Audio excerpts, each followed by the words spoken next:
Well, greetings, everyone. This is a special day, Thanksgiving Day, and I feel very thankful to Baba that we can all get together like this in his name, because not that many people, considering the size of the world and the number of people in the world, really know of him.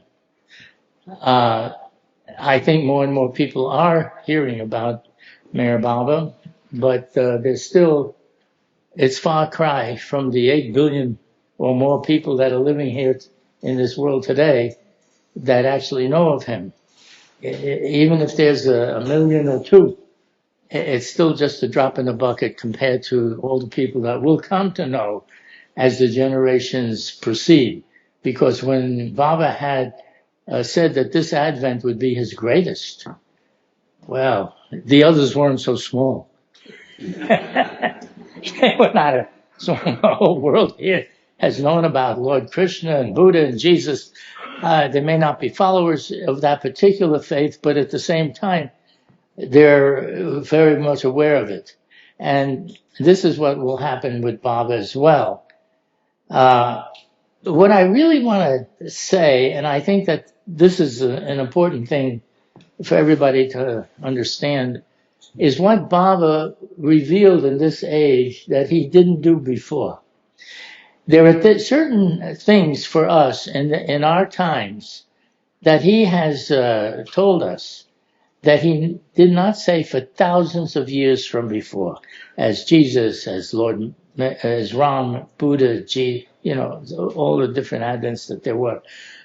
And what I would like to convey is that Baba started off by saying there's only one self that exists, not two, one. The one self is behind all the bodies and minds of the billions of people and all life forms. It doesn't, not just human beings, but every kind of life form that there is. You can go down to the amoeba and the animal kingdoms and all the different kingdoms of life, and then the humans, and also those in the more advanced stages of the higher planes. So all of these people, there seems to be so many of us, and yet at the same time he's saying there's only one self that is behind all these bodies and minds of everything that exists. And he's talking about the whole cosmos. It's not just this planet. This is a small planet, it's like a speck in the universe. If you listen to what the scientists say about it, we're just a little tiny speck. The cosmos is so big and so vast, with so many trillions of suns, with all their planets that spin around them. You can't even imagine such a thing. And yet when he was with Upasni Maharaj, and they were both together, they were in a hut, they went into a hut together, and when he came out, the disciples, they asked him, well, what happened in the hut? With a perfect master and the avatar. What did you do? What happened? And he said, there was a meeting of the masters. And he said that, no, excuse me, that was a different thing. But no, what he did say is that, Upasni Maharaj and himself were counting, universes. He didn't say solar systems. He didn't say galaxies. We live in a universe. He used the plural, universes. Who knew that there were more than one universe even? They don't even know the end of this universe, how big this one is. It's only as big as what they can tell through telescopes, whatever the visible spectrum shows. But it's much larger. They don't even know how far this one goes. And he's talking multiverses. He's talking universes. Now, he was counting universes. That's what he was doing there with Upasni Maharaj. But then at a certain point, he had to stop because Upasni Maharaj said, if you continue, you're going to lose your connection with the physical body. You won't be able to do your work as the avatar here. If you lose the connection. So he stopped. So he could not even count all the multiverses that there is, much less just our own. So, which is interesting because scientists today, they theorize maybe there's more than one universe. They don't know because there's no way of getting the evidence for such a thing at this time. But anyhow, Baba's already talking about that. Now, what I wanted to say by this is that when Baba spoke of the one self, that's what Hazrat Babajan made him realize when she gave him God realization. She was the one that was responsible for wiping out all of the, wiping his whole mind out with all the impressions of the mind so that he could perceive the one self that is what he really and truly is and what everyone else is. We're all that same one self, but behind the body and behind all the activity of the minds of so many people. So what makes you feel as an individual is the fact that you perceive, the one self is perceiving itself through the mind and all of its multifarious things that it has in the way of thought and feelings. But so we have an individuality as a result of that. We think of ourselves as separate. But Baba is saying there is no separation. You're just it's all one. So one self behind everything. Now, this is not something that I ever read anywhere else. I never heard where Jesus Christ or Buddha or any of these people ever spoke about the one self that exists, that it's all just one self. So that was one thing. The second thing that Baba revealed, he said, now, you see your life, your daily life, it's a dream that you're having that looks real. And this dream that you're caught up in and absorbed by, this imagination, is where you live your everyday life and where you have no way of experiencing anything else as long as you're absorbed by it. And his work as the avatar is the awakener, not to teach it and to teach it like, hearing about it like you're doing now. But he is wanting that we should wake up from that illusion. And he keeps saying over and over, how many times he said it, that God alone is real, there is nothing else, the rest is all illusion, which means imagination of the mind. So here we are in this predicament of being absorbed by the mind to the extent that we accept it as our own reality, that's all there is. And we have to, because there's nothing else we're experiencing. So you're going to have to accept what you see. And that is what Baba is telling us, that now he has to take us to the God state of consciousness. God is not someone else out there.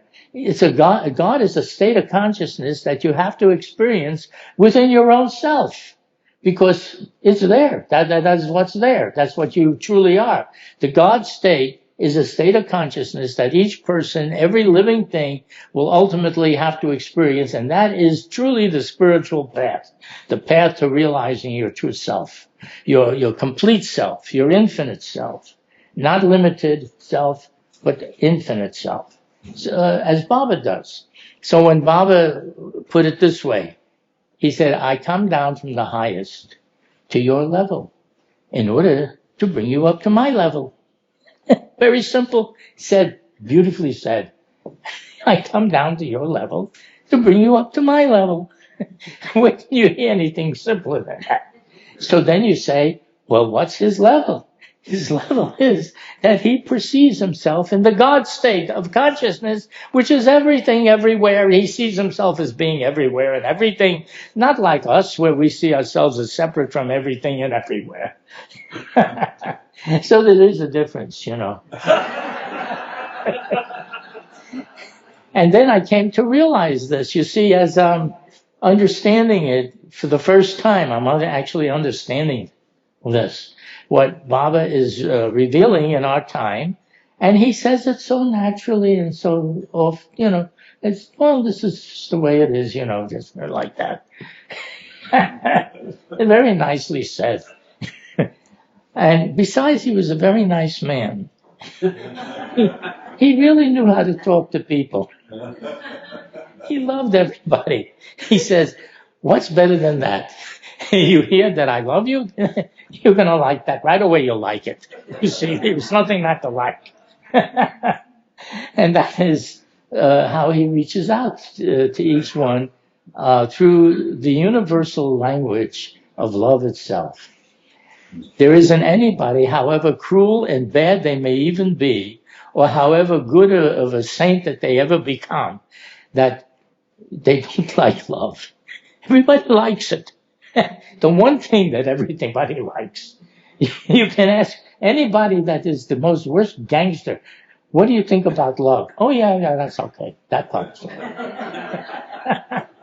Or it could be some saint, and he can be in bliss, and he said, yeah, love is good too. I like that too. And so does everyone that isn't a saint or a gangster. You know, you don't have to be one of those in order to like it. And that's what love, the beauty of love. Anyhow, Baba's universal language of love is how he reaches out to each of us in a way that we can all understand. Animals, your dog or cat or any, I mean, love is universal. You pet them and, oh yeah, they feel love. Good. They like that too. Everybody wants it. Now, when Baba was, when I was with him, I was fortunate to be with Baba. One of the things that he liked was jokes, and he liked music and guzzles. He would listen to these guzzles and have Madhusudan singing these guzzles for him, and he would be there singing away. And Baba was very active. He was animated. You know, you could use that term.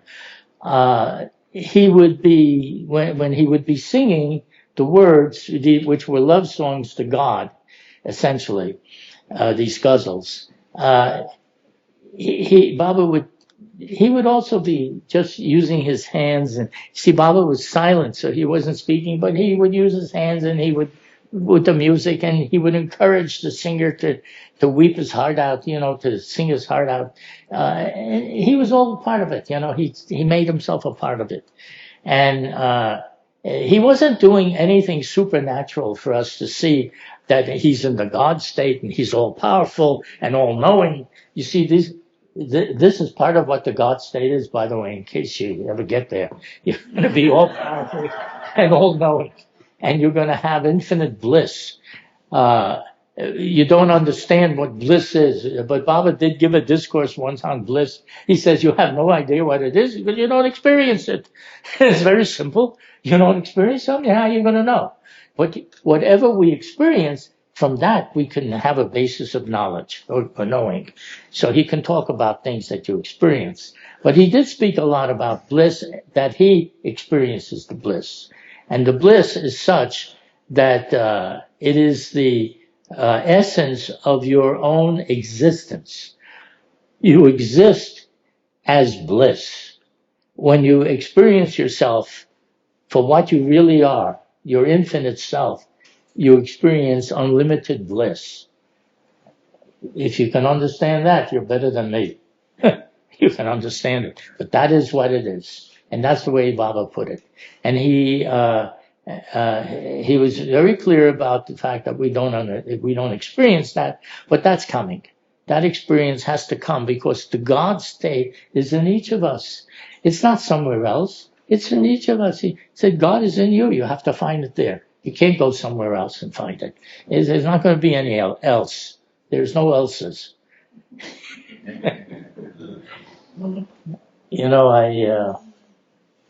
So the dream of life is one of the revelations, so far as I'm concerned, that Baba had explained, that we live in this imagination that we live our everyday life in. And because we have no other consciousness of anything else, so we take it as being real.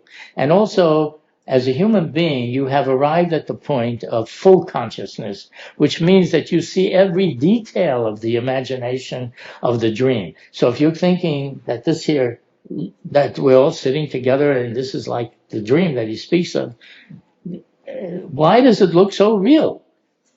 Because the consciousness is so sharp and so acute that every detail is seen, not like a dream at night where it's hazy or vague. You see, in there you're like in a semi-conscious state. But when you wake up into full consciousness. And then that's why everything looks the way it does and real. I was talking to some people about Jesus Christ when he was on the cross. As they say, he was being impaled with nails and bleeding and, all of the terrible pain that crucifixion would imply. But then, you see, I remember what happened when I was with Baba, though. It wasn't like that. What he was saying, I'm not the body. Don't mix me up with the body. That's what he would say. Don't mix me up with the body. That's not what I am. You have to try and see me as I really am, what I really am. Then you'll know. So then I'm thinking, well, wait a minute. Perfect masters are definitely not identifying themselves with the physical body. So if that body is hanging up on a cross or whatever it is, he's looking at it and you may as well hang your coat up there and they can beat it and rip it and do whatever they do to it. You're not that.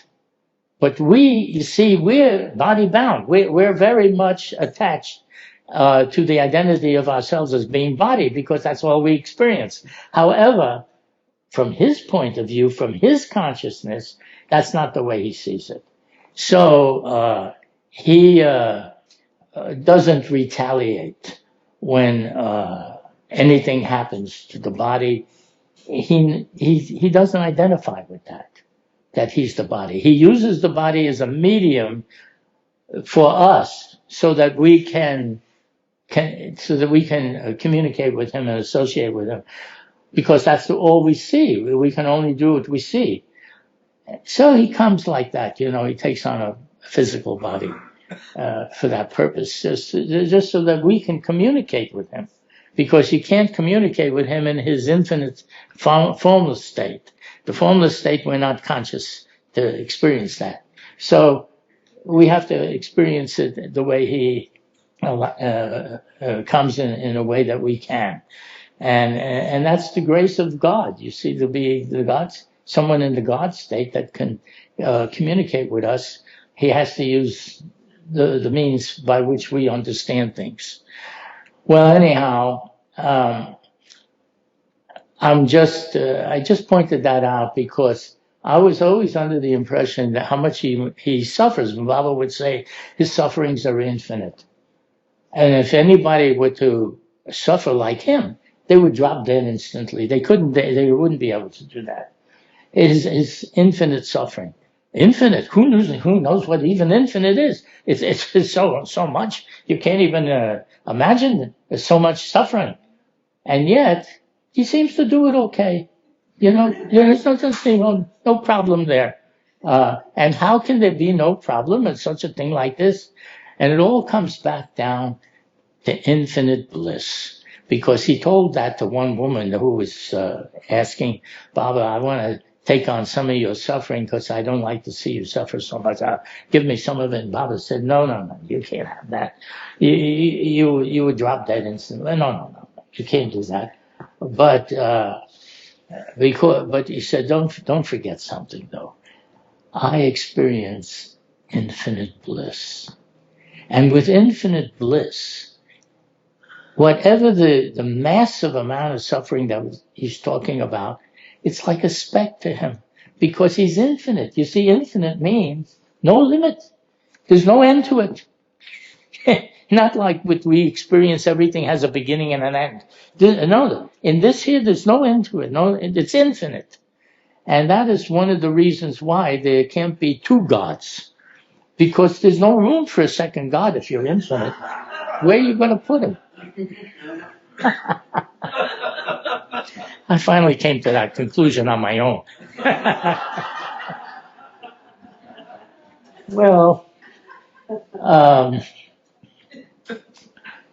people like to know what happened when I was with Baba, personally, what were the personal things that happened. And I can tell you this. Baba was very, very friendly. He was very warm-hearted. A perfect person, or someone that's in that state of godhood, is experiencing themselves being one with everyone. They know the mind of everybody. They know your likes, your dislikes, and your feelings, and what you thinking about, and what you like, who your families are. I mean, you can't even imagine what somebody in that level of consciousness is. He's one with you. He's completely one with you. So he's really a very good friend. and the first thing that Baba asked me when I was with him there, he said, "What do you want?" See, Baba would ask each person that. It wasn't just me. It was this is something he would ask when somebody came to him, particularly for him. He would say that. "What do you want?" So I said to him, "I want to be like you." That's what I want. And he said to me, "Stay close. Stay close." That's what he said. That was his answer to that. And with that, he took me with him wherever he went. I was with Baba for 2 weeks at that time. And he just took me with him. If he went in the car and he went to Madison's place, wherever he went, he would take me. We went one day to this little girl's orphanage, and and he was embracing all the children, and because they had invited him to come, and he said he would do that. So he embraced all the children, and then he embraced the teachers, and then we got back in the car, and we were heading back to Guru Prasad, and Baba said, so I said to Baba, I said, "You must have seen to their futures to take care of them, because that when he embraced it isn't like us doing it. His actions have far-reaching effects, you see, unlike ours. But that's the way it is with him, because he's the avatar. So, all right. And Baba just nodded. Yeah, that was right. Because he had to take care of them, not just for the moment, but for the future as well, the future life, everything, what was going to be. These were kids. And the teachers, but he was doing that with everybody anyhow. I mean, this is what an avatar does. He has a job description. What is his job description? His description is for the enlightenment of humanity. So he allows all the different, the worst leaders. I was thinking, there are leaders in the world, Genghis Khan, and there were so many of them. And many of them were very cruel. There were others that were very nice. But then there were those kings and other emperors and such, pharaohs and what, that had this cruelty streak. And I was thinking, why does God allow that? Well, He has to do something. He don't care who comes to him. It can be the worst of the worst criminal that you ever can imagine, or the best, the saints. You want to go to the other extreme and go to the people that are the most highest one. All of them have to experience the God state. You see, the spiritual path is to take you to that level, to that state. And in order to get to that state, he has to wipe out everything that stands in the way of your advancement. He has to clear the way so that your consciousness can experience your true self, which is infinite. You see, that's the way it works. And that's what an avatar does. So you could say his job description, or you could just say, what does an avatar do? He enlightens you. He frees you from what binds you. And when you're free of your bindings, then you don't have that, and you can experience the real self that you are. And then you see yourself as being everywhere. You see yourself like Baba sees. See, Baba's work is to bring you up to his own level. He wants you to experience everything the way he does. Sounds good to me, I like that. I say, Baba wants me to experience the way he does. I'm all for that. Let's start now. What's holding up the works? But anyhow, we talk about time, the way that Baba sees time. Well, think of it this way. It's always now. There is no past. There is no future. Past is memory. You have to remember whatever it was from the past if you want to have a past. Future, you have to anticipate whatever could be that would happen one day. In the meantime, all of this, past and future, has to be done in the now. There is only the now. The now has no beginning or end. It is always now all the time. So, as a result, when Baba would say that he's going to do something at a certain time or whatever, he's thinking, you see, his way of understanding time is not like us. He sees it all as absolutely everything happens now. And one of the incidents that did occur with me was that when I came to Baba, one of the first things when he asked me what I wanted, I also said, I want you to show me God. I want to see God. I want you to show me God. And I was talking about the real thing, the real McCoy, not just his physical body. So Baba listened. He didn't say anything. He just listened. Oh, okay. But then, you see, I wasn't satisfied. I wanted to know when he's going to do this. There's a when involved here. When are you going? And I said to Baba, when will this be? And Baba was not really answering. But I kept pressing that point. I kept saying, well, Baba, I'd like to know when to do this. I want to see God. I want to know when. Then Baba finally said, all right, in 6 months. Now, this was back in 1960 that he said that. So whenever the 6 months is up, that's when it's going to be. Because it'll be exactly when I want it, in the now. You see, when that happens, it'll be now. Look at it that way. I don't know any other way to look at it. I got something here that I want to read to you. These are my poems, Irwin and the Avatar Circulars. Every week I send a circular out. It is a poetic description of something that Baba has revealed to everybody and wanted everybody to know in our time. So that's what these poems are. These are not just flowery things. These are just poems of the things that Baba wanted us all to understand. So I'm going to read one of them to you. By the way, this is just for your information. This is book 7. There's 50 in a book. So I've been writing them for quite a while. And I can't believe that I actually wrote 7 books. But I did. And there's 50 in each one. And this is one of them that you're going to hear now. It's titled, What is the Spiritual Path? That's the name of it.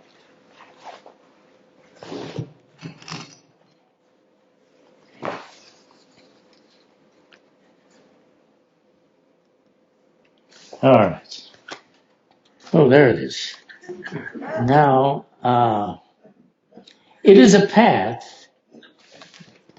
It is a path. If it is a path, it has to go somewhere. Is it a path for my spirit only? Or can I take my body with me? Will I like it when I get to the end of the path? The spiritual path sounds great, but again, where does it go? And what happens when you get there? I better ask someone who knows. I think I better ask God. This seems to be right up his alley. I can ask, but getting an answer is complicated. He is silent. Most of the time, he is also invisible. But I am lucky, every 1,000 years or so, he comes around in a human form. It just so happened, I also got born in a human form. So one day we bumped into each other. I thought it was luck, but he said it was his will. I'm okay with that. He was the friendliest person I ever met. He was also full of love for me and everyone. I couldn't help but like him. He had decided not to talk with his mouth. He preferred to talk using hand signs. He wrote a book that way. He called it God Speaks. Now you know who he is. Just read the title. He knew a lot about everything, including the spiritual path and where it leads. Here is what he told me, and whoever else would listen. I will paraphrase what he said.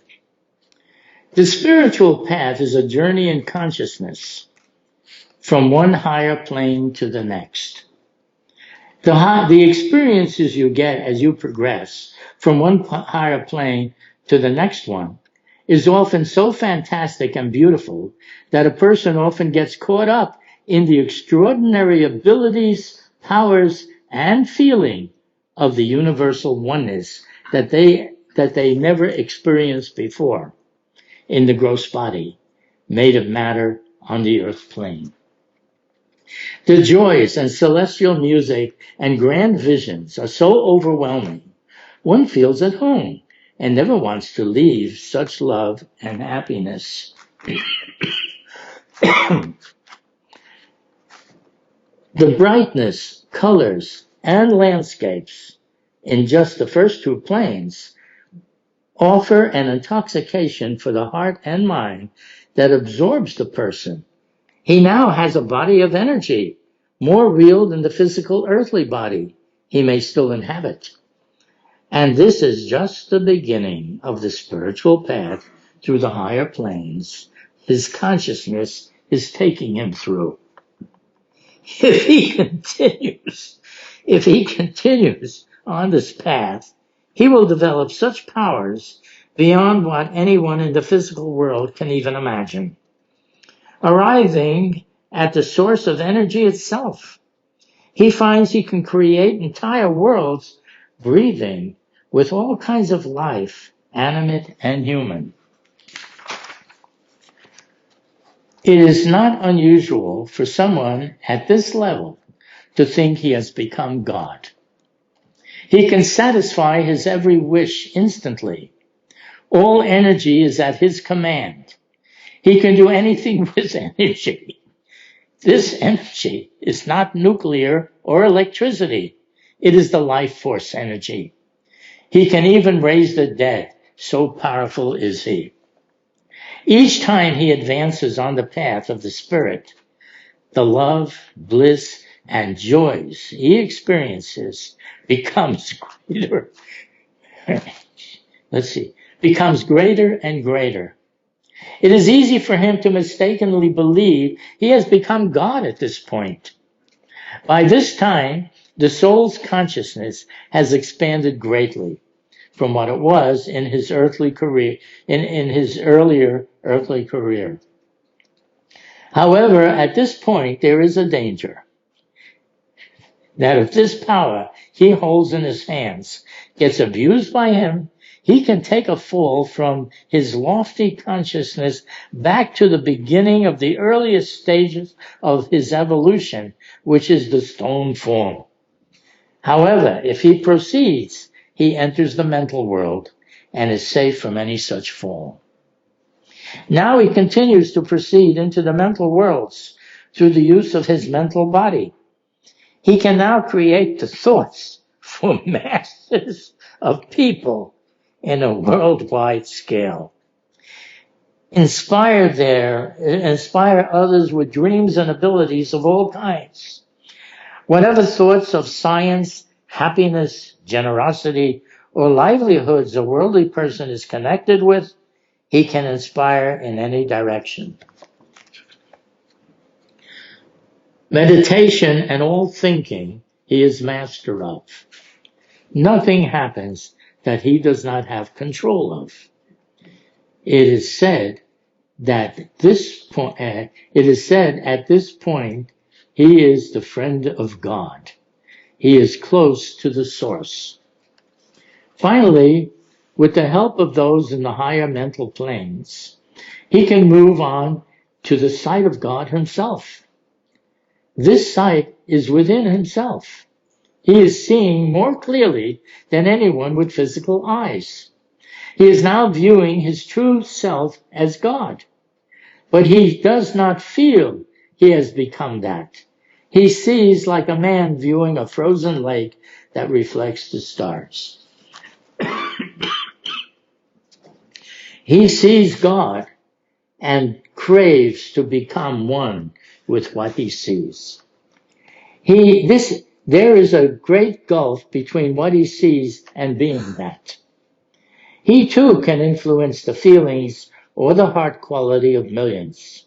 He can create and dissolve how others feel, love, and desire on a scale with no limits. He is a master of desires.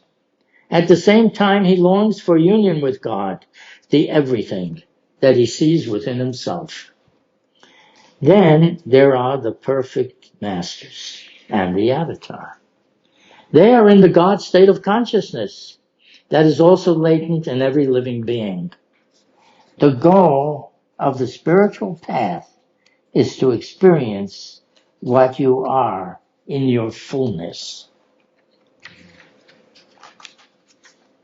Only now, with the help of someone who himself is free in the God state of consciousness, can the mental conscious soul at the end of the spiritual path also get free to experience his true self, which is what we call God. Meher Baba, the avatar of this age, has told us this. He does not take us on the spiritual path to realize the God state. This is to avoid the allurements, temptations, and dangers on the path. Rather, he takes us blindfolded, so to speak. He takes us from where we are to where we should be safely. The spiritual path, as you can see, has nothing to do with religious rites, rituals, ceremonies, or traditions to be followed. It is an inner adventure through the higher planes of consciousness, ending in the God state with all the power, knowledge, and bliss of your eternal and everlasting existence. In his loving service, Irwin Luck.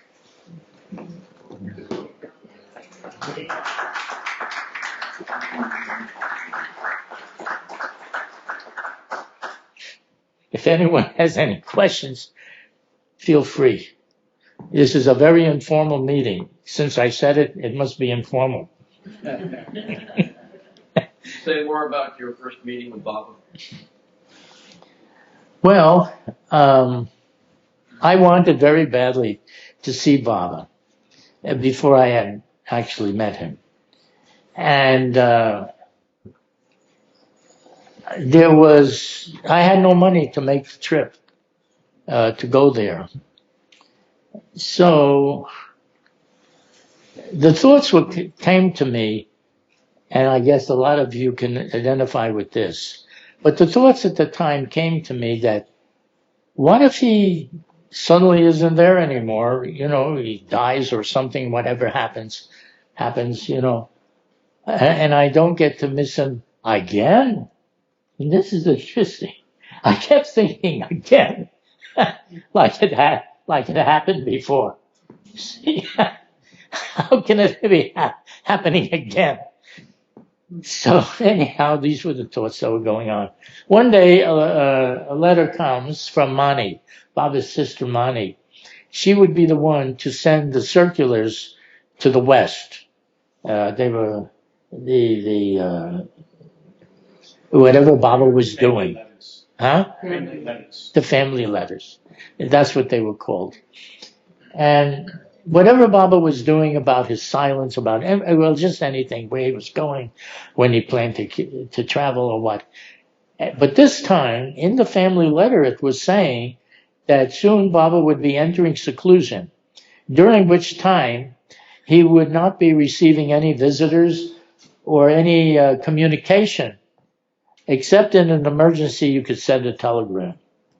And that he expected to go into seclusion in 6 months. He would go into seclusion for 6 months. It didn't say when he would go, but he would go when he did, he would go for 6 months. And I'm thinking, this is terrible. I'm desperate. I can't get over there. I don't have the money to make the trip, and I just can't get over there. So in this desperation, an idea comes. I'll just say that if you want to get a good idea, get desperate first. Because that's when it comes, see. So an idea comes, what I should have done in the first place. So I sat down and I wrote a letter now to Baba. This letter was to Baba. Dear Baba, I want very much to have the benefit of your love, your direction, and your guidance. But the only thing that's preventing me from coming to see you is I don't have all the money to make this trip, and I can't see where money should stand in the way of such an ideal. I know if it is your will, I would be able to come, providing it is your will. And I sent that letter off. And this went straight to where Baba was. Now, within a very short time, I don't know how the mail went so fast. Within a very short time comes back another letter from Baba this time. This time the letter comes from Baba. And Baba says, don't worry, circumstances will adjust themselves. That's all he said. One line. Love, Meher Baba. I'm thinking, circumstances will adjust. It sounds great. I wonder what's going to happen. Yeah, I couldn't imagine why this thing happened. But without going into all the detail of everything that did happen, I'm going to just say this. 2 weeks later, I'm there. How about that? I'm there 2 weeks later. And now Baba, one of the things that Baba said to me when I did arrive there, the first thing he did is he embraced me, had me come over to him, and he gave me a big hug and kissed me on my cheeks and had me sit near him. And he asked me, how did you come? So I said, I was able to come because it was your will. And then when I said that, he had motioned for me to stand up and to repeat it to the group people that were present in the room. There must have been about 15 or so, something like that. That were already in the room in the morning. This was the morning. And I did. I stood up and I said, I'm here because this is Baba's wish. because I knew for 6 months I was trying so hard to find ways of going and nothing worked out until he said, circumstances will adjust themselves. And if you ever want things to work out, that go from no to yes, that's the way to do it. You see, do it like that. It has to go from no to everything is no, and then it becomes yes instead. See, that works good. It's a good working. And that's exactly what happened. Now, there was a man in the back of the room. He raised his hand and he asked, but how did you get the money to go? Because he must have been present when my letter was read out to Baba. You see, in the mornings, Baba would have whatever mail came read out to him. So whoever's there, here's the same thing. So he said, but how did you earn the money? And then I thought, he doesn't understand. It could have been any one of 1,000 ways. You're talking about what Baba does. He can make it any way he wants. There isn't just a special way. Any way, you make it happen. And I'm thinking, but I'm only thinking this. I didn't say this to him. But then Baba went like this. That is not important. The way he said is the way he came. That's what he said to the man. See? So that took care of that.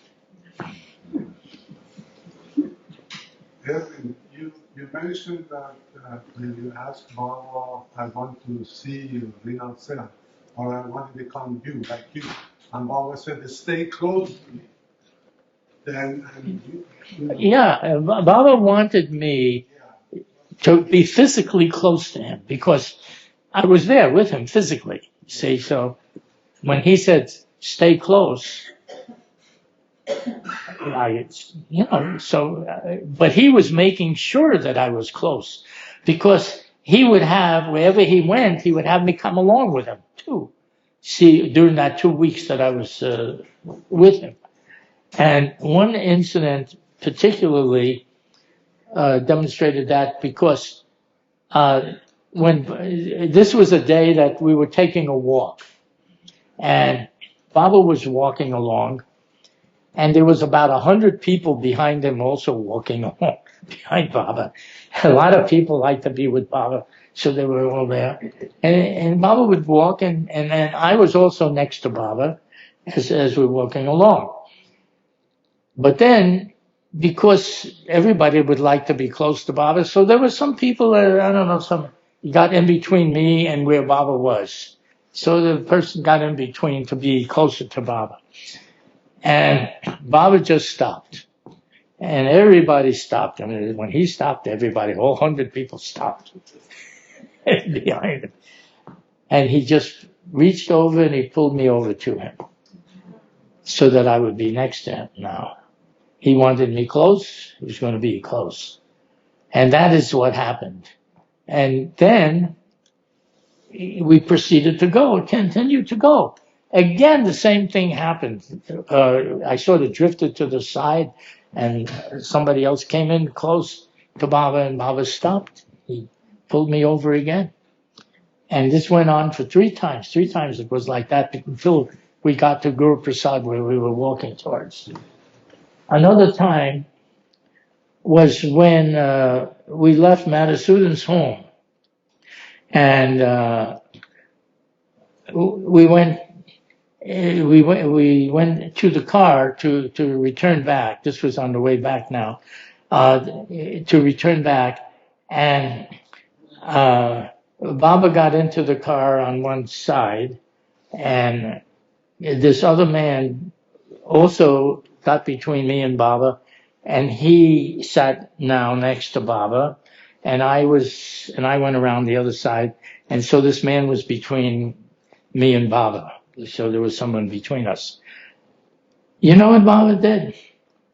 This was really quite touching. Baba had Erich stop the car. And then Baba opened his door and walked around the back of the car to sit next to me. How about that? Wow. So stay close, man, stay close. No messing around. And you see, I also felt, and this is in retrospect also, this isn't just to be physically close. This was because Baba wanted, because of what I had asked. You see, I asked to become like you. And when he said to stay close, there was a sharing of what is to be done. Now, I have no special consciousness now. I still operate through my five senses, just like we all do, and like I always did. But the time will come when that understanding or that experience has to occur. And Baba did tell me and my brother both, because my brother Edward was with me, not that first time, but the other times. And and Baba had told us both when we were leaving one day. He said, one day I'll give you the highest experience. So I thought, well, what's the highest experience? Is his experience, what can be higher? You know, that was the highest experience that I could imagine. And so someday, when that time is right, then that'll happen. You see, that'll happen. But in the meantime, my whole focus in my life has all been now focused around Baba. There isn't anything else that I really think about or do anything, because I feel that Baba's knowledge is so incredibly vast and good. It's the best that I ever heard. I stick with that, you know. And I've even said this in a number of my poems. I said, you want to know what to do? Because people think, well, what should we do? I say, you stick with him. Stick with him. That's what Baba told us all to do too. You know, he said that. He said the shortest, most direct path to God realization is to follow what I say, to do what I say, to love me and to do what I say. Because if you like him, you're going to start to love him. You know, we're human beings. We just don't love. You know, you just don't all of a sudden somebody says love me and then you're all in love with them. It don't work that way. No. First, you have to be with them and, you know, see things that you like. And as you like a person more and more, then you can begin to have a deeper feeling maybe as well. And it works that way with God too. It's no different. We all operate the same way, as far as I can tell. Anybody else? Well, Irwin, it must have been emotionally really heartening to have that experience of being selected again and again and again and drawn closer and closer. I can just imagine that must have been a great feeling of confidence and well-being. Well, once you get to be with Baba, you automatically come to that conclusion. I don't think anybody wouldn't come to that conclusion, because he is really so much in your corner at all times. He's not the kind of God as they had expressed in the religions. Sometimes say he's going to be there and he's going to judge you and you'll go to hell or you'll go to heaven. You know, he's going to decide which way you go according to whatever you did on earth. It doesn't work that way. You know, it's a fantasy to think like that. The way it works is that you have to have all the binding impressions cleared away in order for you to realize and experience your infinite self. You have to go from the finite to the infinite. And to do that has nothing to do with your so-called good or bad activities here. What it has to do with being in the company of someone that can eliminate those impressions that stand in the way of your experiencing your infinite self. You see, that's how it really works. And when people come around Baba, they automatically begin to feel that this is something that you don't want to leave. You want to be with this. You want to be with him. I didn't want to leave when it was time to go. Baba called me over and he asked me if I would, if he asked me to return back to the States, would I go? So I didn't want to, I wasn't going to say no, I don't want to go. I did not want to go, but I said, yes, I would do that if that's what you want. And Baba said, in that case, I want you to go now. You return now. And he called me over to him and he embraced me, he gave me a big hug, and then he said, distance means nothing to me. Time and space are no barriers for me. I'll be with you wherever you are. Like that, you see. So that's how it works. See, time and space, it don't mean anything to him. In the God state, you're already everywhere in everything. It's a different consciousness than what we experience. We don't experience things like that. So we have to understand that the God state is a state of consciousness that is universal. It is all knowing. It is all powerful. It's everything to the unlimited degree. There is no limits. You go from limitation to the unlimited. And that's the path. That's the spiritual path. It ends in that. You see, that's where it ends. You have to get to that point. Baba would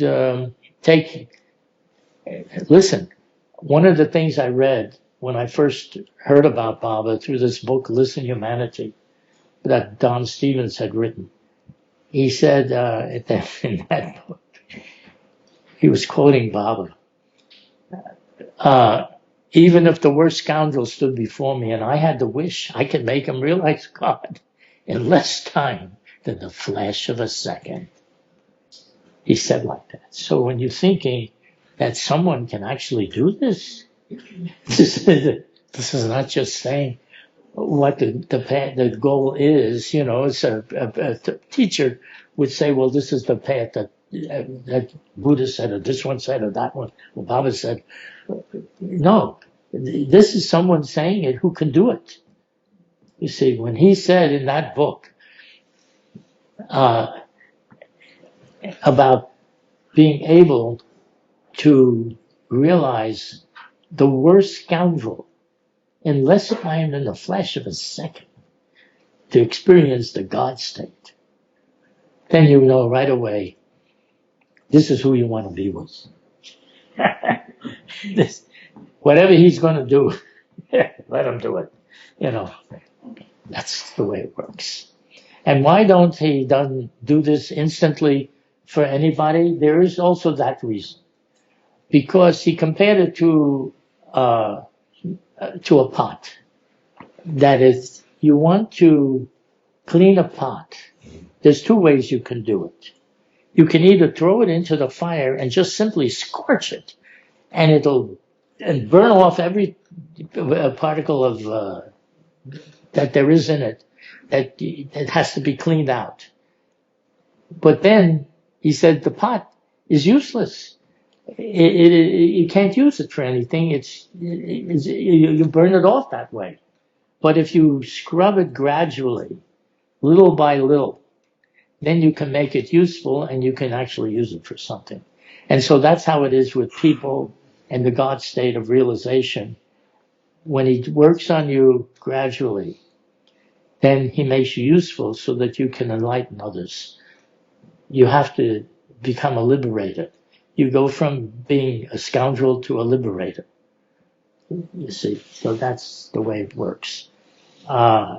You can help others and enlighten others once you realize it yourself. But he has to do it in a way that makes it possible for you to be able to do that. So that's what I came to know.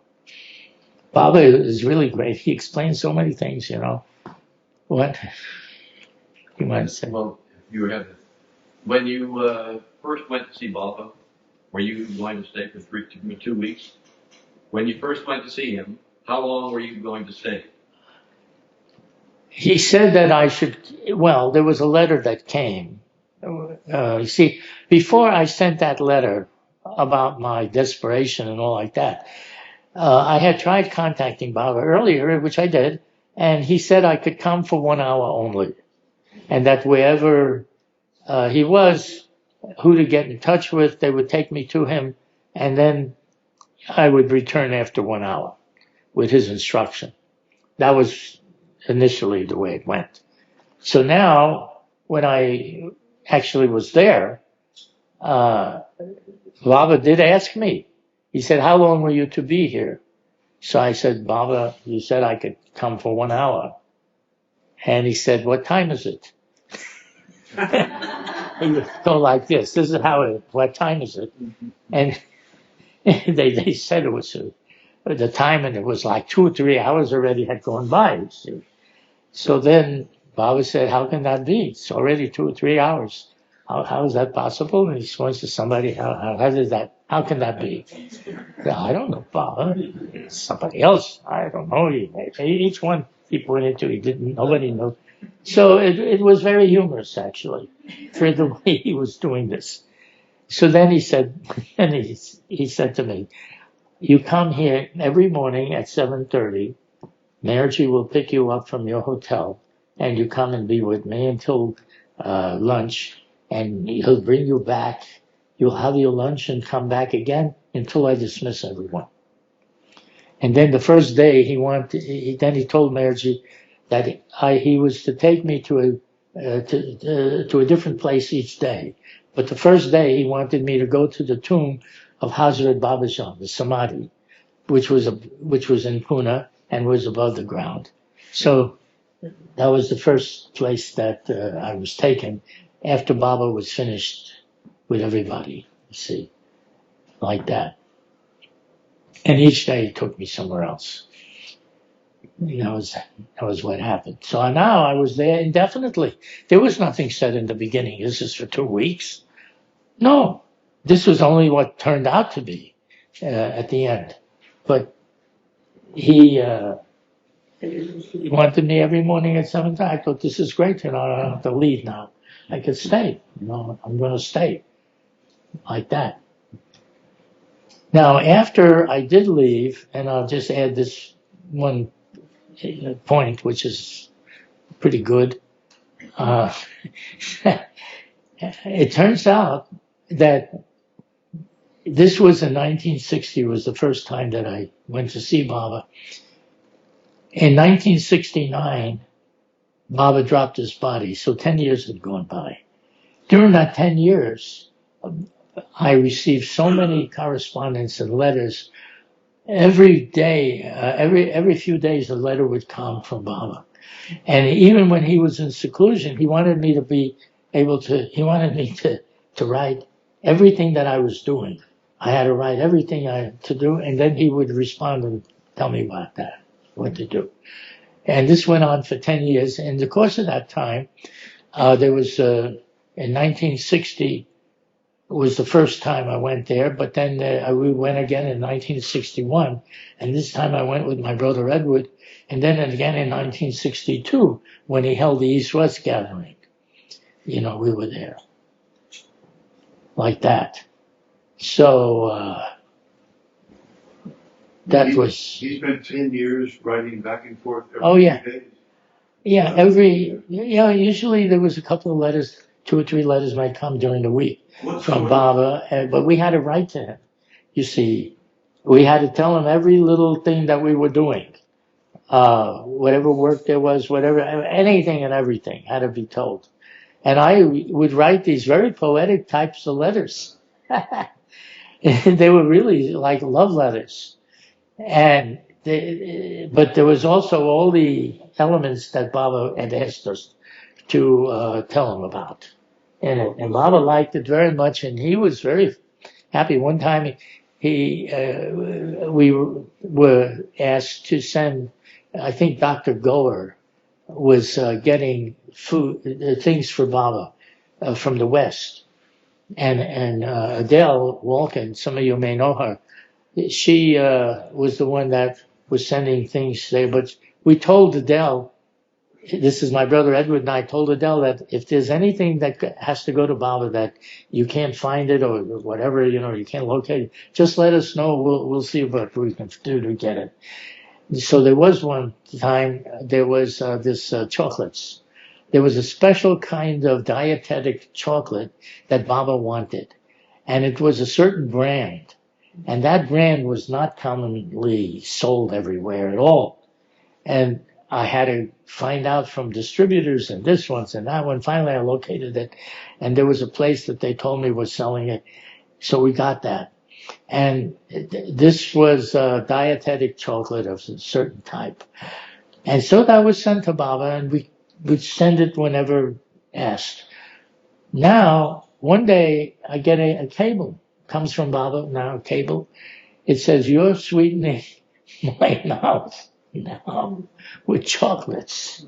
One day, I will sweeten your mouth with divine wine."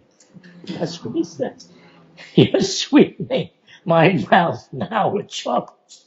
One day I'll sweeten your mouth with divine wine." So I would tell those people that were around, I'd say, you gotta hang around here, because when the wine is distributed by the wine master, you don't ask who's around. You just be there. You see, Baba was not exclusive. Not at all. He was sharing everything, including himself. That's the way it worked. What about your 1961 trip? In 1961, my brother went for the first time. And this time we actually did go where we were told that Baba was seen, he would see people for 1 hour of any one day within a 2-week period that he was allowing people to come. From his seclusion, he came out of his seclusion for a short time. And that was when he was at my brother also, and I went. And that time we really did go for 1 hour. But Baba, true to form, kept us for 2 hours, kept everybody for 2 hours at that time. But it was only for any one day within that 2-week period that he was allowing people to come for 1 hour. You see, that was what it was said. What occurred during those 2 hours? Well, the first thing that happened, we went up to greet Baba, and we embraced him, and he embraced us. And I had the habit, you see, remember I mentioned earlier that when I first met Baba, and he embraced me and gave me a big hug and kissed me on my cheeks and then had me sit near him and like that. Well, this time, when I came up to him, and he was allowing everybody to greet him the way that they wanted. So some people prostrated themselves at his feet. Other people just bowed down to him. Others just, sort of held him a little bit, and he held them. But when my turn came, I just felt so familiar with Baba that I just kissed him on both. I kissed him on his cheek, and I embraced him and kissed him on his cheek like that. That was my way of being introduced again to him. So that happened. And then Baba was, there was about 200 people in Guru Prasad Hall. This happened in Pune in India, in Guru Prasad. The hall was able to accommodate, it was quite large, accommodate a couple of hundred people. And people would come, from all different places, and they would greet Baba there. And then Baba would give a brief discourse of some sort. He would tell everybody something, It didn't last long because it was for a short time, but he did like that. In 1962 was also the East-West gathering, and that went on for 4 days. The 4th day, he allowed the public to come also. Otherwise, it was just for his lovers and those that would obey him. And they were like, you may have seen some of the films of thousands of people. There was maybe 5,000 people that were seated before Baba in the afternoons. In the mornings, he just saw the Westerners, which we were about 150, maybe 200 of us. So we saw him inside the Group of South Hall. But the afternoon, then everybody came that was going to see him. Thousands of people. And what? Oh, I thought you raised your hand. You see. Sure. Yeah. Oh, were you finished? No, go ahead. It's just listening to you, I was thinking about worry and how Baba said it was important for us not to worry. Can you say something about that? Yeah, don't worry. Listen. Baba saw that our minds work on habit. And if you've been worrying, and that's the habit, then you have to break that habit. But to break it, you see, Baba was I like the way Baba worked. He really didn't work the same way that people tell you, like I just said, don't worry, that. It's not like that. Baba would just give you what to do. Or he might, mainly like that, so that you had other things to occupy your attention rather than the standard worries. But everybody was different. You can't just say this is a formula and this is the way he did with everybody. It was not that way. Also, your own realizations that occur when you're around him, because he's talking about you experiencing the God state. This is not something that a person normally thinks about prior to the time that they saw him. Who even knew about it, for that matter? You don't even know about it, much less think about it. But then, as you begin to identify more with Baba, these things just sort of fall off. So, there's an old saying that you should become desireless. The Buddhists and many religions, I think, including Baba had said to be desireless. But to be desireless does not happen by you saying, I'm going to be desireless and trying to force your mind to just not want anything. It don't work that way. I always liked the way things work. You see, Judy always reminded me, and she would say, the best plan is the one that works. So, I like that plan. That's a good plan. Now, let's take the case, use an example of the baby with a rattle. A baby loves his rattle. He rattles it and he hears it and he's able to make his hands move, and he's just an infant, he's just learning how to make a sound even. He really loves this. If you tried to take that rattle away, he would start crying and he would want his rattle back, and he desires rattle. That's what he wants, and you better not take it without creating a terrific commotion. However, as he gets older, he'll put that rattle aside, and now he'll go on to other things that he's more interested in. And if you took the rattle, he wouldn't even care about it. He's totally desireless. This rattle has no desire any longer. And that's how you become desireless, by it no longer becoming important.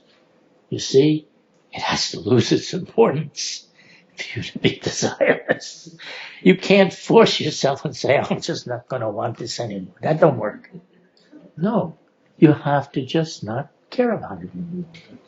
And Baba works your life out in such a way that you soon lose your caring for things that before was so important. And by losing the caring about it, you're desireless, in a very natural manner, without no stress. There don't have to be any stress involved in this. And that's what I've come to understand. Did you want to say something? No. Okay. Irwin, were you a worrier at some point when you met Baba? Did you worry? A worrier? I don't think I was much of a worrier at all. I was more focused on knowing Baba as he really is. I wanted to see God. I wanted to know. I wanted to see the real thing. No more just hearing about it, reading about it, talking about it, or having others lecture about it. I wasn't interested in anything like that anymore. I wanted to experience it, to have the experience of what they're talking about when they talk about God. I want to see this thing myself. And when Baba came along and he said that that's what he does, is to give that experience and to bring people to that experience, I said, but that's for me. You see, I got to go see him now. Now that's, no one's ever said that they could do it. I'm going to see him now. So that's what got that. So there was no worrying about it. It was just to do what it takes. What? Was your father a worrier? Was your father a worrier?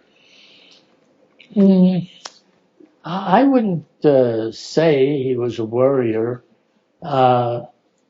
He just thought that he was right all the time. I don't think he worried about it. Yeah, it's the truth. My father was absolutely, he was like a self-made man. He was in real estate. He did very well. He thought that he could live and do anything anywhere. He would tell me, you could drop me off anywhere in the USA and I'll make good. This is how confident he was of himself. So it didn't sound like he was worried. Wasn't he worried about you and Edward? No, he expressed himself about me and Edward. He was very open about what he thought. And boy, if you could ever read the letters that he sent in the beginning when he was first hearing about us wanting to go see Meher Baba, and then the letters that he wrote to Baba himself, he was trying to stop us from going. So he would write to Baba that we were criminals, that we would steal everything that there was, that we would take away everything, and we would be after his money, and the things that he used to write. I'm telling you. And yet, I didn't care about that. I felt good that he was writing to Baba because I knew Baba not only knew the truth about things, but he also knew what to do about it and to help him. I wanted my father to be helped. I wanted him to be able to get a spiritual understanding. He was such a materialist. The world was his world. This is what he was doing. But he needed to understand that why you're born, what the purpose is, that there's a purpose for being born here. And it isn't just your livelihood. You have to see to your livelihood, but that's not the purpose of your being born. Your purpose is to realize your infinite state. And how you're going to do that, you better get in touch with a mentor that already has that. You can't do it. So I knew that my father was in good hands. Let him keep writing to Baba. Let him say whatever he wants to say. Baba knew how to handle him. And boy, did Baba handle him. Oh, he handled him real good. First of all, when he would send these letters, even trying to incriminate Baba himself, he would say in his initial letters, his original letters, and Baba would answer him, "Dear Mr. Luck, I received all your concerns."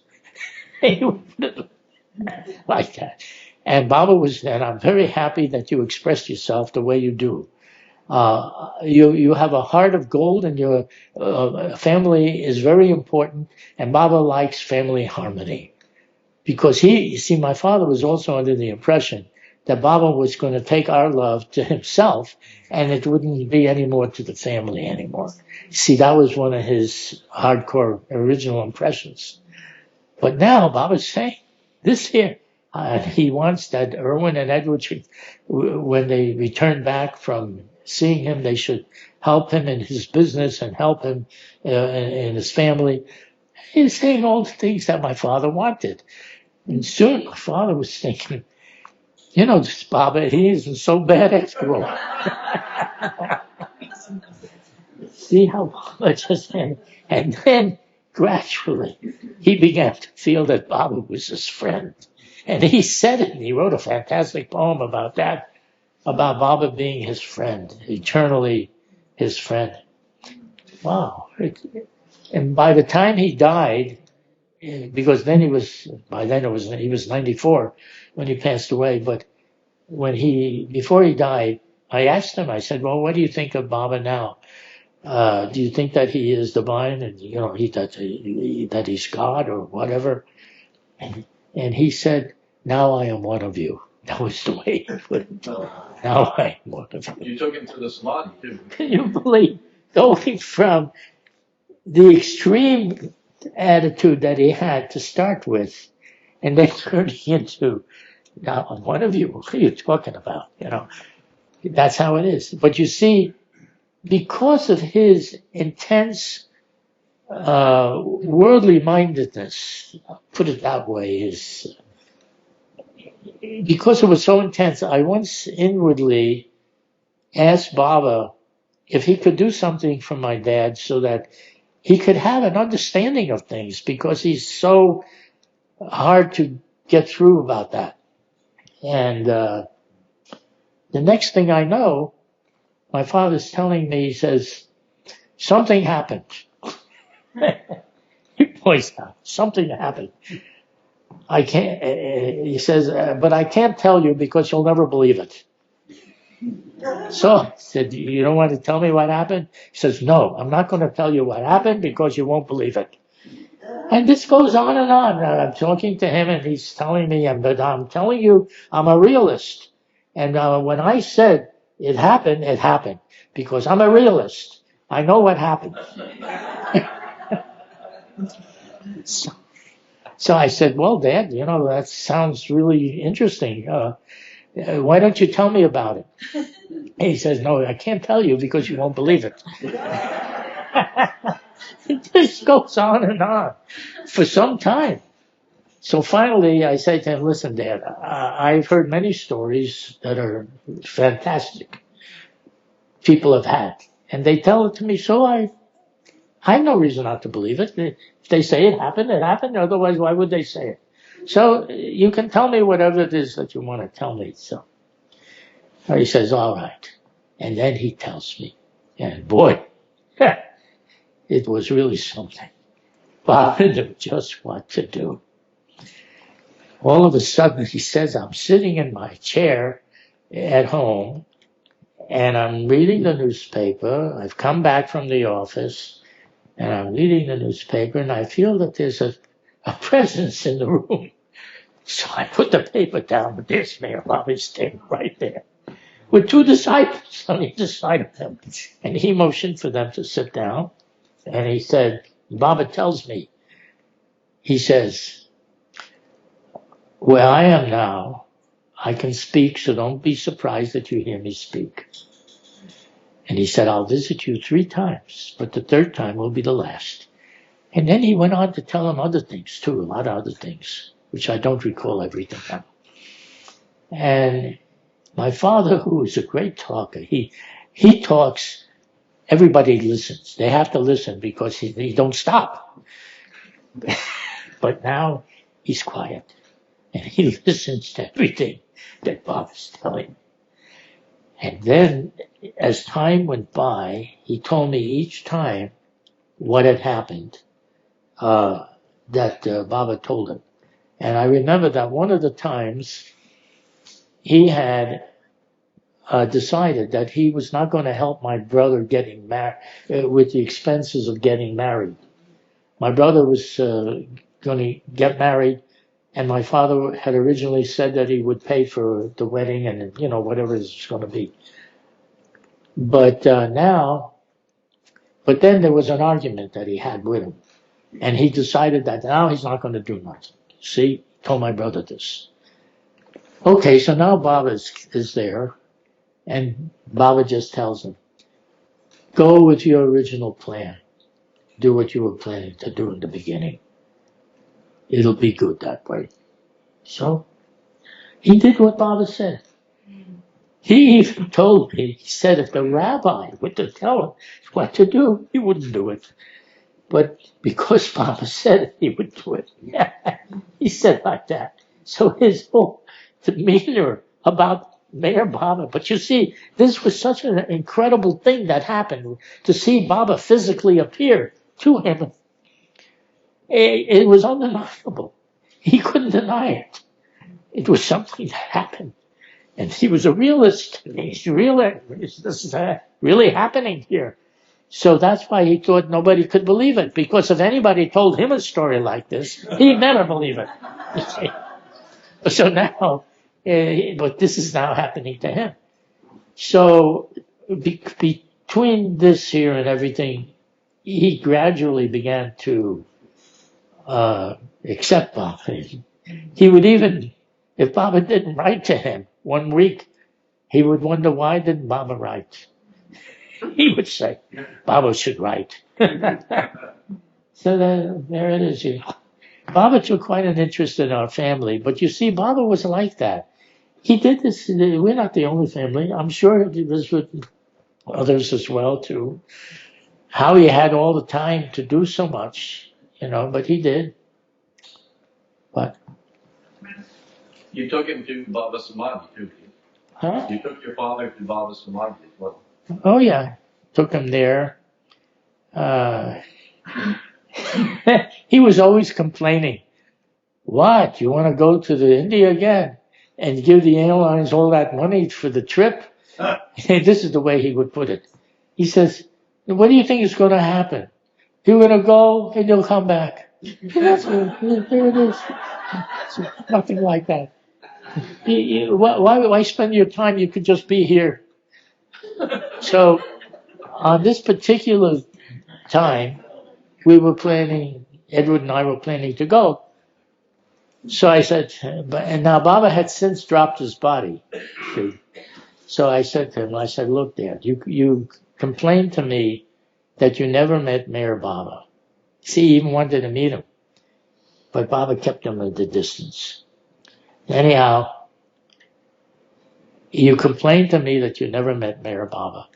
Now his disciples are here. You've had all this correspondence going through them to Baba as well. Wouldn't you like to meet them at least? You shouldn't think that in your life you never got to meet them either. You can meet them at least. So then he said, you see, because he was telling me not to go. You see, that was the whole thing. He was working on me not to go, which I wasn't listening to at all. But anyhow, that's what he was doing. And so I told him that, that you shouldn't say later that you even didn't see them too. So he says, well, let me think about this. Now, for the first time, he was actually going to think about it. And then a couple of days later, he said to me, I'm going to go with you. We're going to go. Now, when my father decides that he wants to go, that means everybody's got to go. So he takes my mother, he takes my other brothers, he takes whoever he can take, and everybody's going to go.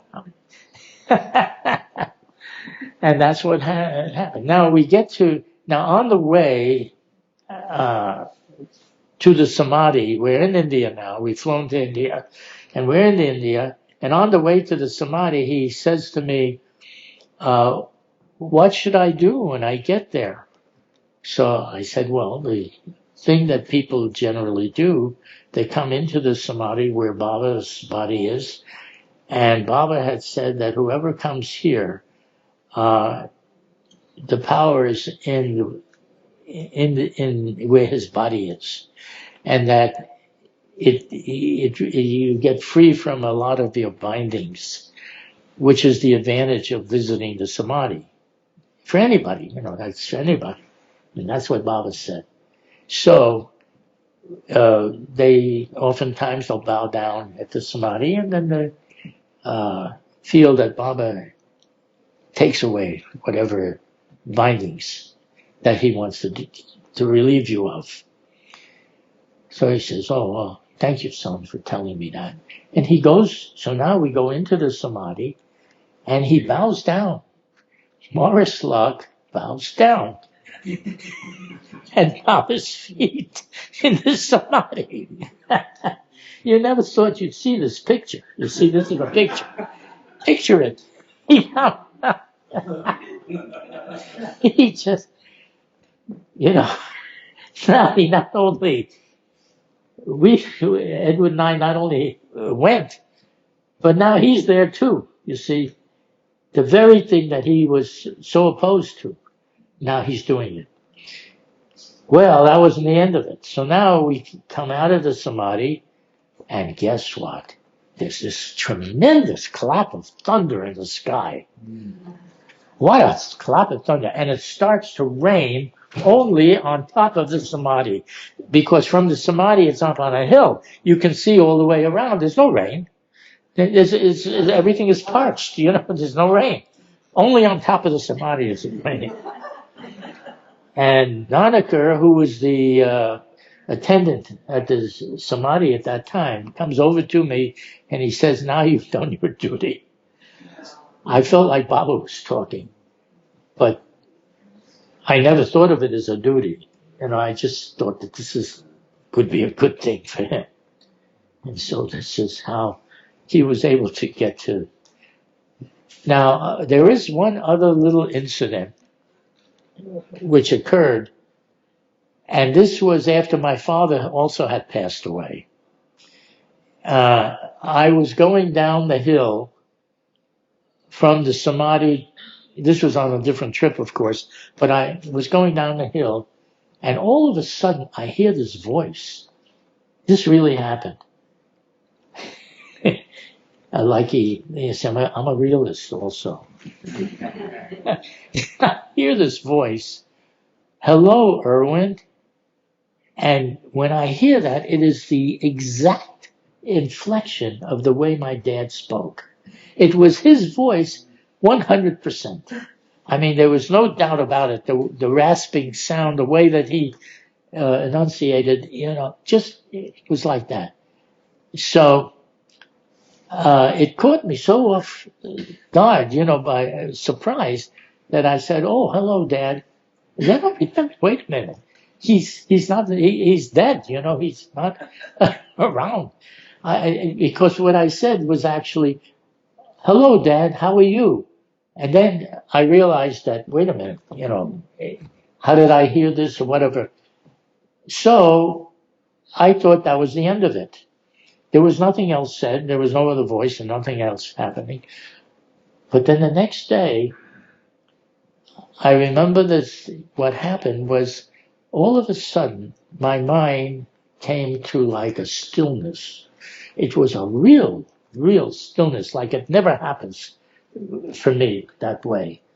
And it occurred to me that was my father's answer, how he was when I asked. Because he had a racing mind. His mind never stopped for a second, normally, but this time when I had this stillness of mind, which occurs to me, never, it's not something that normally happens with me, but that did happen, you see, and I felt that was his answer of how he was. He was finally at peace. He was at peace, you see. Did your father meet Meher? Yeah, he met Meher, all of the Mandali, when he went. All of them. And Meher, yeah. You see, my mother also went. Very little is said about my mother. but she was like an angel. She was the direct opposite of my father. She was such a sweetheart.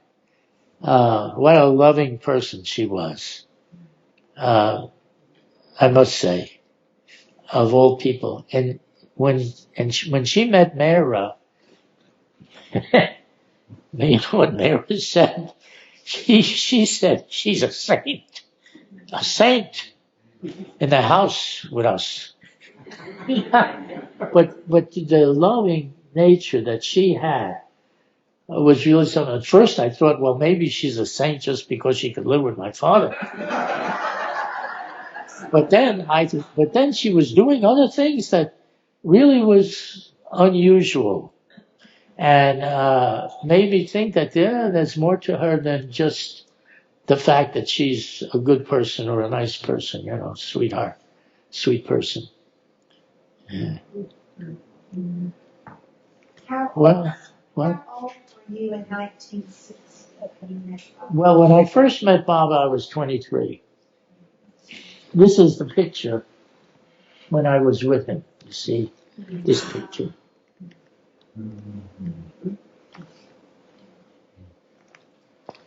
And Irwin, before that, did you meditate or was it inspiration? Well, before that, I was maybe being prepared for the time to meet Baba, because for 3 years before I even knew about Meher Baba, I felt that I was being inwardly guided and directed. That's a whole story in itself, But anyhow, whatever I wanted to know, anything that had to do with the spiritual world of karma or anything, if I had a question, instantly there was the answer. And the answer was absolute. There was no doubt about it, what it was. But I don't want to get into that. That's a whole long story in itself. But I think there was a preparation before that, because the first thing that happened with me, I went to see this movie, The Ten Commandments.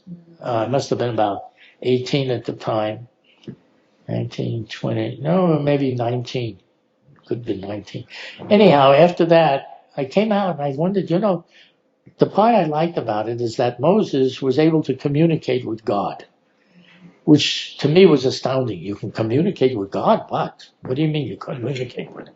And he actually talked to Moses, so far as the movie depiction of the biblical events that occurred.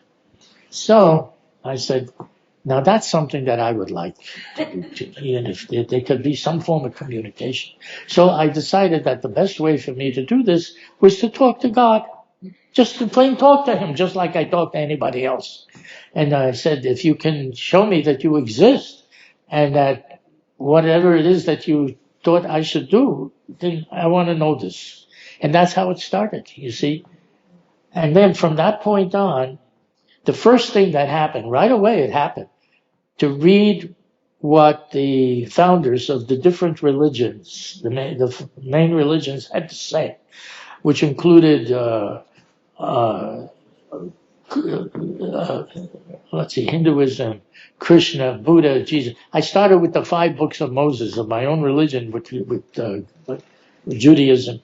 And then I read the 4 Gospels of Jesus, and I read the Quran of Muhammad, and I read the Gita of Lord Krishna, and the things that there was a book called the Buddhist Bible. There's really no Bible as such, but this contained his teachings in it of the Eightfold Path and the 4 Noble Truths that he spoke about, and all the other things, whatever it was. So I was reading everything.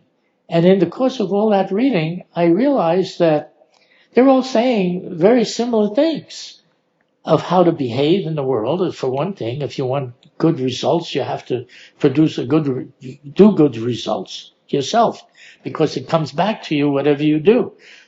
Basic things, So I knew that if all these masters were to have gotten together in the same room, there would be no difficulties.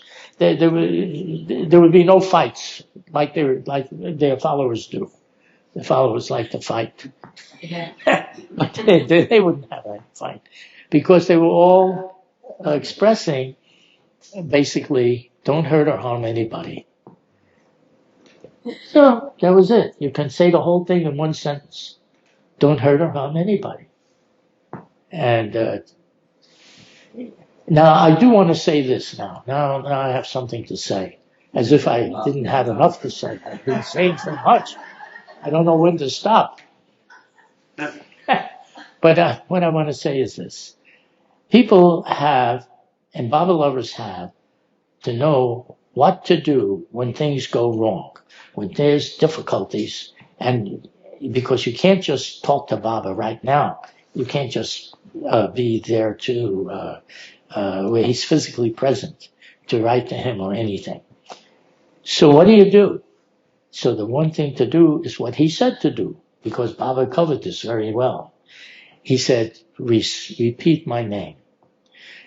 Whenever there's a crisis of any kind, and you are not able to know what to do, you take my name and repeat my name. That's what you do. Now, Fred Winterfeld, as an example of this, was the head of the New York Baba group at that time. And he told me that Baba visited his home, his apartment. And he asked Baba, what should I do when the disaster comes? When the disaster comes, what should I do? Where should I go? And Baba told him, no place will be safe. You take my name. That will be your safety. You take my name. You repeat my name.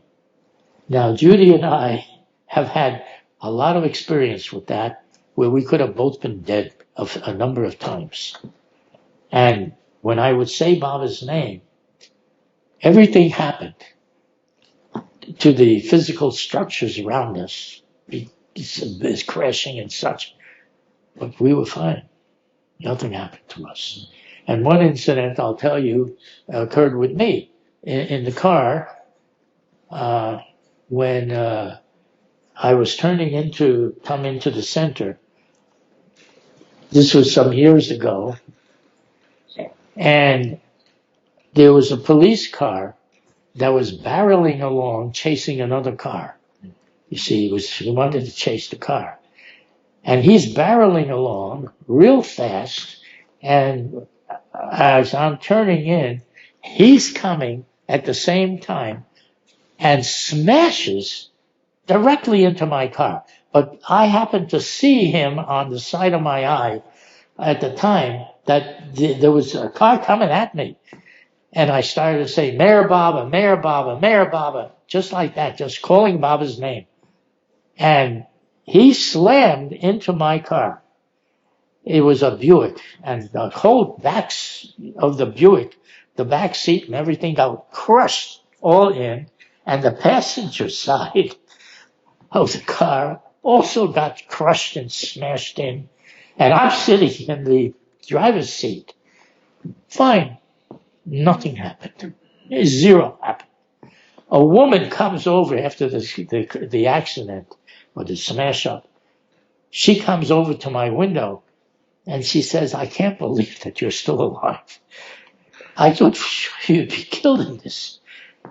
And then, so she was glad to see I was alive. Then another woman comes over and she says, can I pray for you? I said, sure, you can pray for me. Why stop you? You ran into the Meher Spiritual Center at Rick No, I didn't run into anything. It was just that he ran into me, you see, as I'm making that turn. So the side of my car was now facing where he was coming. And he had a very powerful impact on that car. That car was totaled, completely totaled. But there was nothing wrong with me. I was fine. Then you and I, Judy and I, were also on the highway. We were traveling along, going to a doctor's office in Charleston. Was it Charleston or Charlotte or wherever it was. And all of a sudden, as I'm driving, and it's at night, you see, and we're in a black car. So, but as I'm driving, I noticed that, wait a minute, the steering wheel isn't working. It's not turning. You know, I try to turn, but it doesn't go. Then, so I apply the brake, and there's no brake. It goes all the way down. No brake. No brake, and no steering. And then I'm thinking, you know, you can get killed like this. It doesn't take much.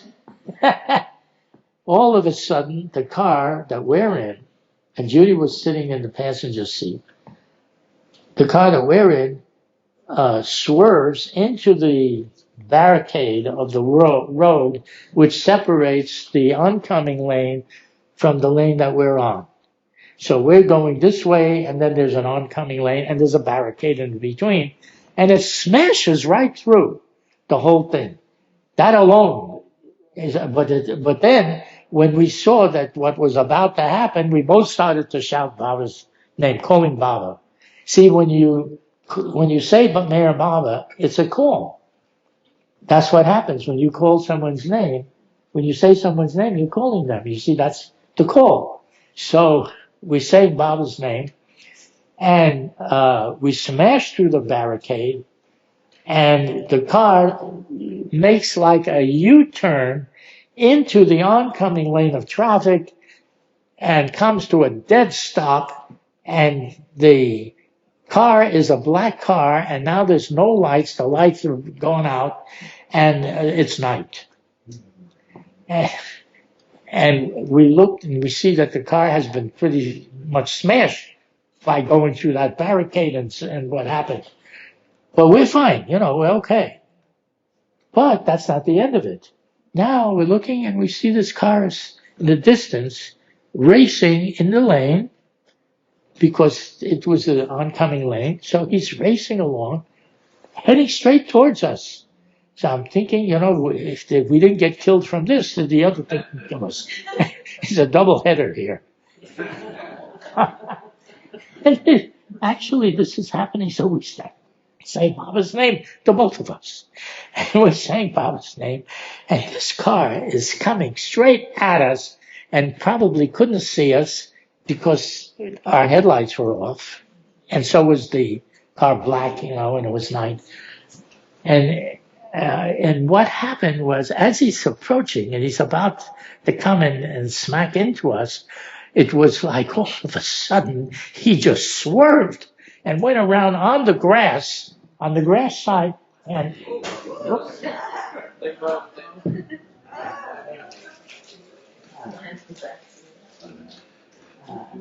I'm sorry, I didn't mean it. It's all right. But anyhow, he swerves around us, and he continues on like he never saw us in the face, and zooms across. It was as if there was a hand. There wasn't a real hand, but as if there was a hand that just put him around us, and nothing happens. Now, another car from behind us comes up. It was a van, I think, with headlights, and he comes around and gets in front of us so that any other car would see that there's somebody in the lane, you see. And the tow truck came and towed it all. The car was totally demolished. It was another total job. I only totaled them. I don't do anything else. I like to total them. But we happened to live through it as well, which was very nice, because we lived, nothing happened to us. Just saying Baba's name. That was it. There was nothing to it. So I tell other people, I'm telling you all what happened, and there's no reason anybody can't do this, because Baba said to do it. You see, this is not just made up by me either. We were just doing what Baba said. You know, that's what to do.